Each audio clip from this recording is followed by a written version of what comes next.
ای فلک کابجا چما وقت تهویا جخلکی را دوست و یاری جمرا دجمنک هاری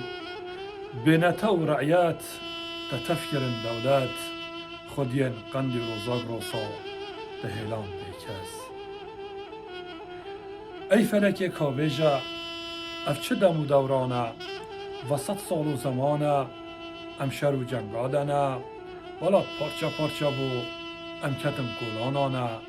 خودین مازوپوتامیا ایرو به دولت مانه ای فلک کابجا اف چه درده گرانه درسیم آگری زیلان فرمان آما کردانه قامشلو آمود شاوتی دل ما همیانه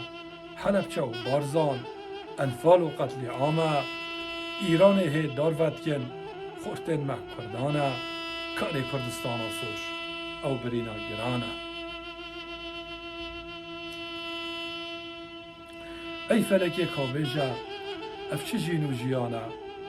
ولات آخازیرین دل مکر زندانه در کرن مرنه سروک و خوشمیرن ما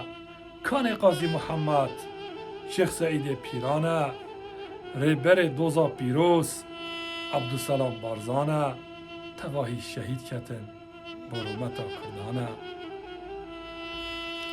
ای فلکاش مرهار دو دزانی امکینه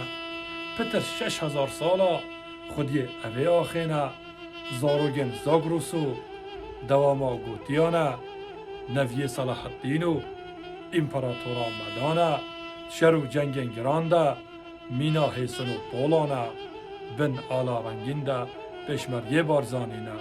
بن آلا رنگینده شروان و نوی و پشمرگه بارزانینه إما ملتك مظلومين إما لقلها مو عالمي دنيا اشتكي عداي مانية لقلها مو كز دوست